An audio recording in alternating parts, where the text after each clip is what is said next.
है मुंशी प्रेमचंद की कहानी सौत। जब रजिया के 2-3 बच्चे होकर मर गए और उम्र ढल चली तो रामू का प्रेम उससे कुछ कम होने लगा और दूसरे ब्याह की धन सवार हुई। आए दिन रजिया से बकझक होने लगी। रामू एक न एक बहाना खोजकर रजिया पर बिगड़ता और उसे मारता और अंत को वह नई स्त्री ले ही आया जिसका नाम था दासी। चंपई रंग था, बड़ी बड़ी आंखें, जवानी की उम्र, पीली कुसांगी रजिया भला इस नव यमुना के सामने क्या जतती। फिर भी वह जाते हुए स्वामित्व को जितने दिन हो सके अपने अधिकार में रखना चाहती थी।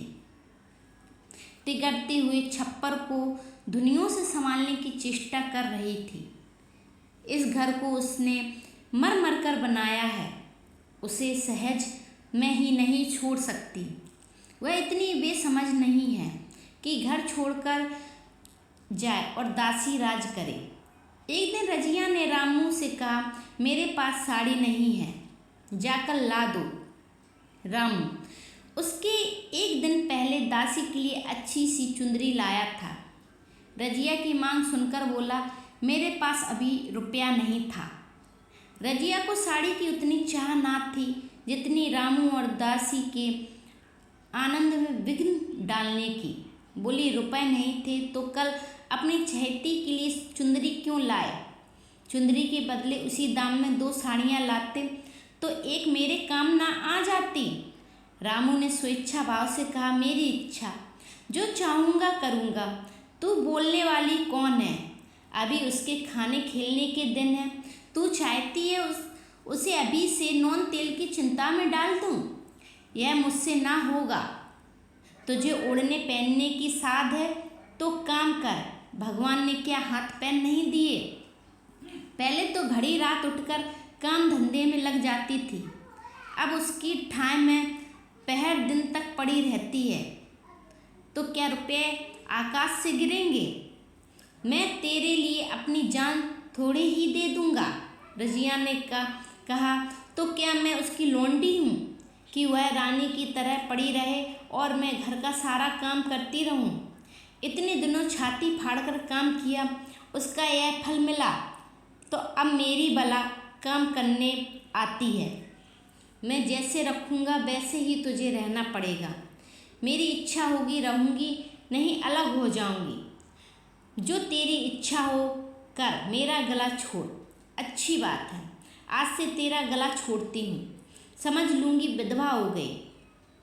रामू दिल में इतना तो समझता था कि यह गृहस्थी रजिया की जोड़ी हुई है, चाहे उसके रूप में उसके लोचन विलास के लिए आकर्षण ना हो। संभव था कुछ देर बाद वह जाकर रजिया को मना लेता, पर दासी भी कूटनीति में कुशल थी। उसने गर्म लोहे पर चोटें जमाना शुरू की। बोली, आज देवी किस बात पर बिगड़ रही है? रामू ने उदास मन से कहा, तेरी चुंदरी के पीछे रजिया महाभारत मचाए हुए है। अब कहती है अलग रहूँगी। मैंने कह दिया, तेरी जरे इच्छा जो कर। दसिया ने आंखें मटकाकर कहा, यह सब नखरे हैं। आकर हाथ पांव जोड़ें, मनावन करें और कुछ नहीं, तुम चुपचाप बैठे रहो। 2-4 दिन में आप ही गर्मी उतर जाएगी। तुम कुछ बोलना नहीं, उसका मिजाज और आसमान पर चढ़ जाएगा। रामू ने गंभीर भाव से कहा, दासी, तुम जानती हो वह कितनी घमंडिन है। वह मुँह से जो बात कहती है उसे करके छोड़ती है। रजिया को भी रामू से ऐसी कृतज्ञता की आशा न थी। वह जब पहले की सी सुंदर नहीं, इसलिए रामू अब उससे प्रेम नहीं। पुरुष चरित्र में यह कोई असाधारण बात न थी, लेकिन रामू उससे अलग रहेगा इसका उसे विश्वास न आता था। यह घर उसी ने पैसा जोड़ जोड़ कर बनवाया। गृहस्थी भी उसी की जोड़ी हुई है। अनाज का लेन देन उसी ने शुरू किया। इस घर में आकर उसने कौन कौन से कष्ट नहीं झेले, इसलिए तो पौरूख थक जाने पर एक टुकड़ा चैन से खाएगी और पड़ी रहेगी। और आज वह इतनी निर्दयता से दूध की मक्खी की तरह निकाल कर फेंक दी गई। रामू ने इतना भी नहीं कहा कि तू अलग नहीं रह पाएगी। मैं या खुद मर जाऊंगा या तुझे मार डालूंगा, पर तुझे अलग ना होने दूंगा। तुझसे मेरा विवाह हुआ है, हंसी ठाठ नहीं है। तो जब रामू को उसकी परवाह नहीं तो वह रामू को क्यों परवाह करे? क्या सभी स्त्रियों के पुरुष बैठे होते हैं? सभी के माँ बाप बेटे पोते होते हैं? आज उसके लड़के जीते होते तो मजाल थी कि यह नई स्त्री लाते और मेरी यह दुर्गति करते। इस निर्दय को मेरे ऊपर इतनी भी दया न आई। नारी हृदय की सारी परवस्था इस अत्याचार के विद्रोह करने लगी। वही आग जो माटी लकड़ी को स्पर्श भी नहीं कर सकती, फूस को जलाकर भस्म कर देती है। दूसरे दिन रजिया एक गांव में चली गई। उसने अपने साथ कुछ ना लिया। जो साड़ी उसकी देह पर थी वही उसकी सारी संपत्ति थी। विधाता ने उसके बालकों को पहले ही छीन लिया था, आज घर भी छीन लिया। रामू उस समय दासी के साथ बैठा हुआ आमोद विनोद कर रहा था। रजिया को जाते देखकर शायद वह समझ न सका कि वह चली जा रही है। रजिया ने यही समझा। इस तरह तोरों की भांति वह भी न जाना चाहती थी। वह दासी उसके पति को सारे गांव को दिखा देना चाहती थी कि वह इस घर से थैली की भी चीज नहीं ले जा रही है। गांव वालों की दृष्टि में रामू का अपमान करना ही उसका लक्ष्य था। उसके चुपचाप चले जाने से तो कुछ भी ना होगा। रामू उल्टा सबसे कहेगा रजिया घर की सारी संपदा उठा ले गई। उसने रामू को पुकार कर कहा, संभालो अपना घर, मैं जाती हूँ। तुम्हारे घर की कोई भी चीज़ अपने साथ नहीं ले जाती। रामू एक क्षण के लिए कर्तव्य भ्रष्ट हो गया। क्या कहें, उसकी समझ में नहीं आया। उसे आशा न थी कि वह चली जाएगी।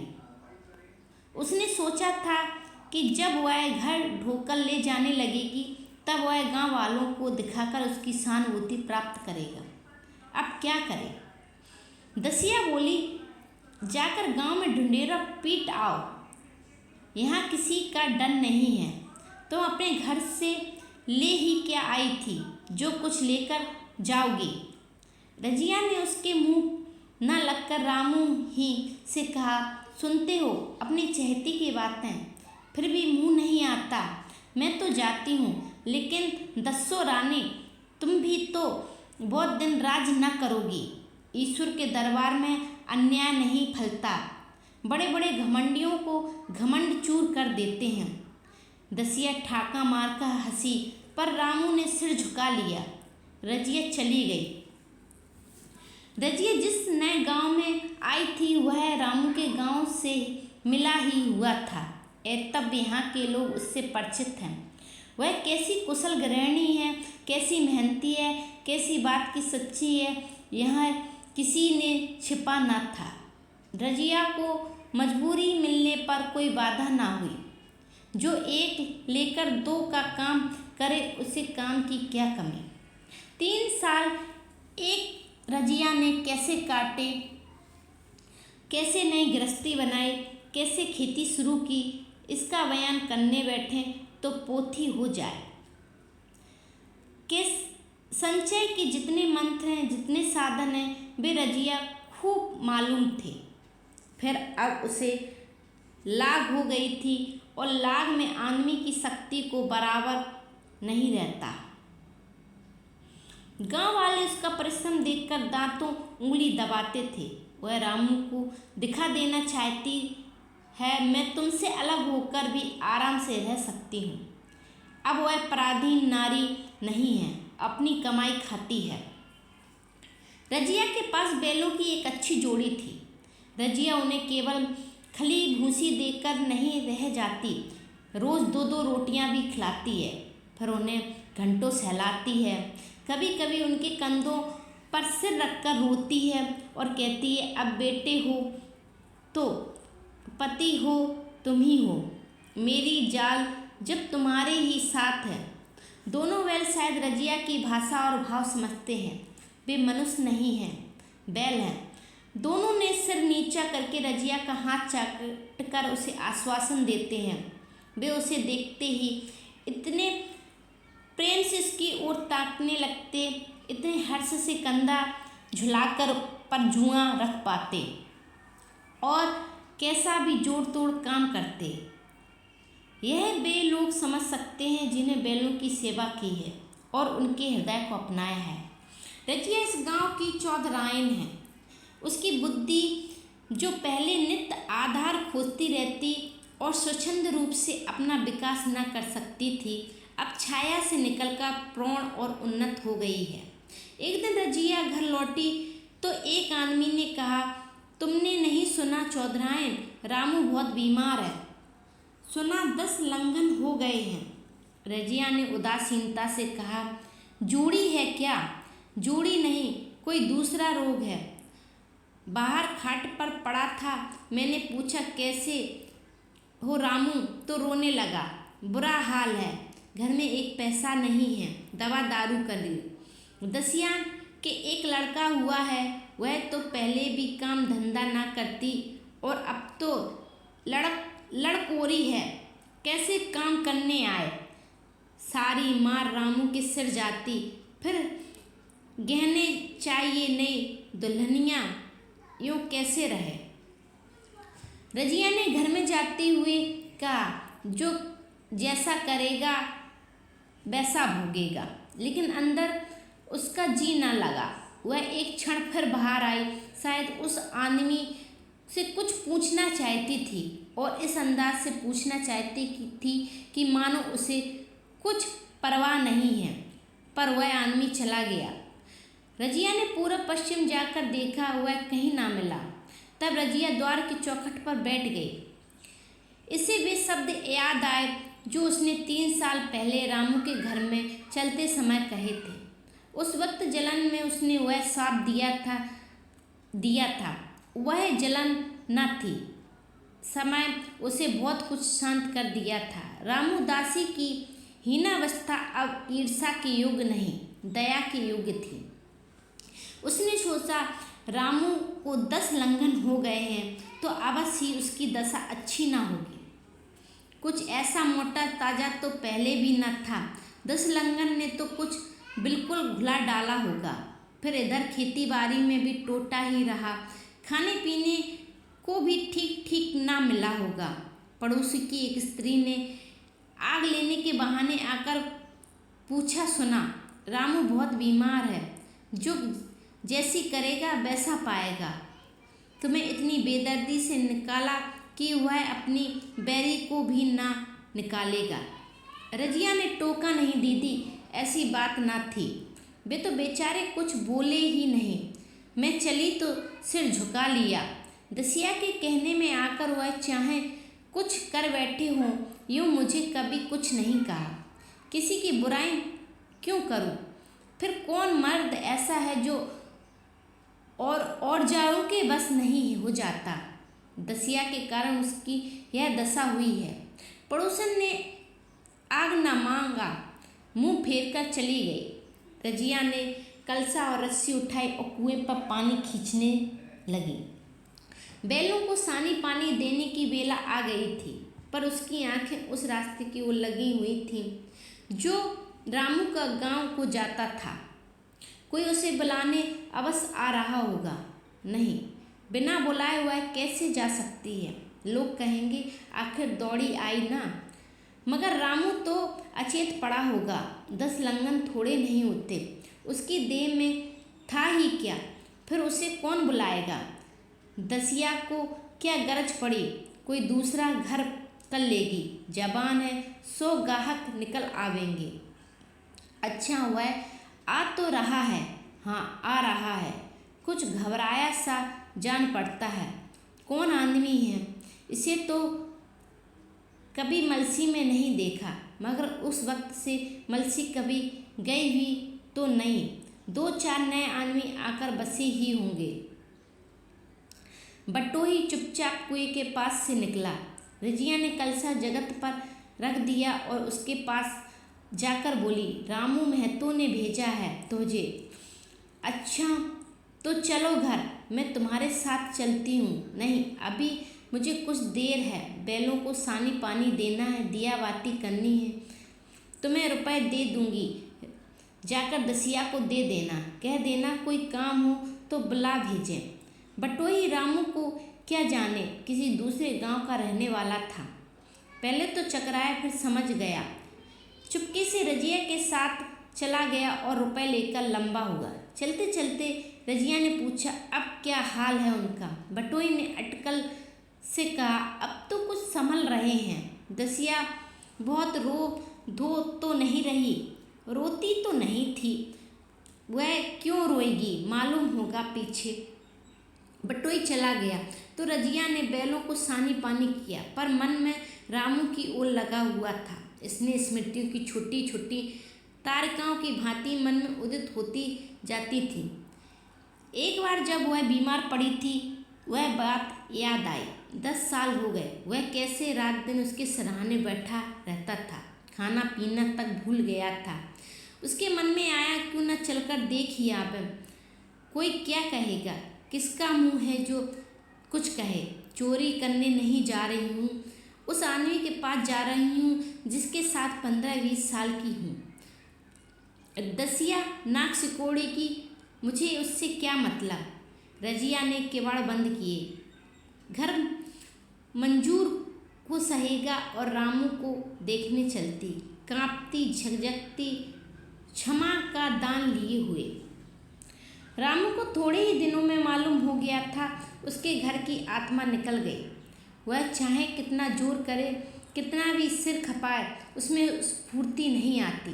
दासी सुंदर थी, शौकीन थी और फूहड़ भी थी। जब पहला नशा उतरा तो ठाएं ठाएं शुरू हुई। खेती की उपज कम होने लगी और जो होती थी वह ऊट पटांग खर्च होती थी। ऋण लेना पड़ता था। इसी चिंता और शौक में उसका स्वास्थ्य बिगड़ने लगा। शुरू में कुछ परवाह न की, परवाह करके ही क्या करता, घर में पैसे ना थे। चिकित्सा ने बीमारी की जड़ मजबूत कर दी थी। आज 10-12 दिन में उसका दाना पानी छूट गया था। मौत के इंतजार में खाट पर पड़ा था, करा रहा था। और अब वह दशा हो गई थी कि जब हम भविष्य से निश्चिंत होकर अतीत में विश्राम करते हैं, जैसे कोई गाड़िद आगे का रास्ता बंद पाकर पीछे लौटे। रजिया को याद करके वह बार बार रोता और दासी को कोसता, तेरे ही कारण मैंने उसे घर से निकाला। वह क्या गई, लक्ष्मी चली गई। मैं जानता हूँ अब भी बुलाएगी तो दौड़ी आएगी, लेकिन बुलाऊं किस मुँह से।